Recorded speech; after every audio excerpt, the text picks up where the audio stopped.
The report focuses on COVID-19 infections inside jails and in prisons, and so far it indicates that more than 200 people, both behind bars and in front of them, have died from the coronavirus. COVID-19 is taking a devastating toll on the prison and jail population. It's worse here in Texas than anywhere else in the country. Michelle Deitch spearheaded a study at the LBJ School of Public Affairs at UT.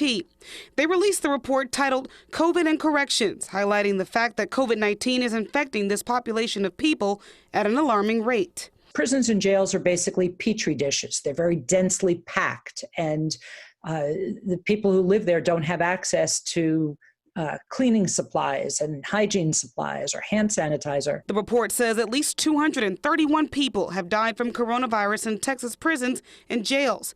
Inmates are testing positive at a rate 490% higher than the rest of the state.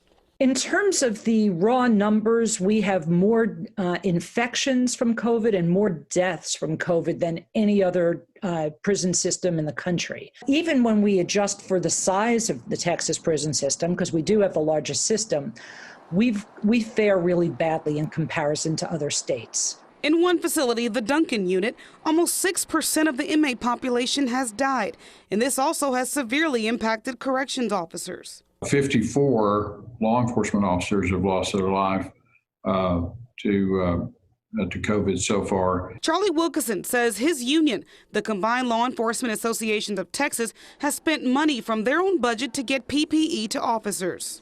The prisons are, the perfect recipe for people that can't leave. Okay, and the folks working there, are duty bound, honor bound, and financially bound to keep coming in there and working. Deitch says now that they know this, it's time for legislators to make policies to keep officers and the general population safe. On the prison side, we need to be looking at parole release strategies. Now, I'm only talking about people who do not present any risk to public safety. Deitch says of the people who died in jail, 80% of them were in pretrial, meaning they have not yet been convicted of a crime.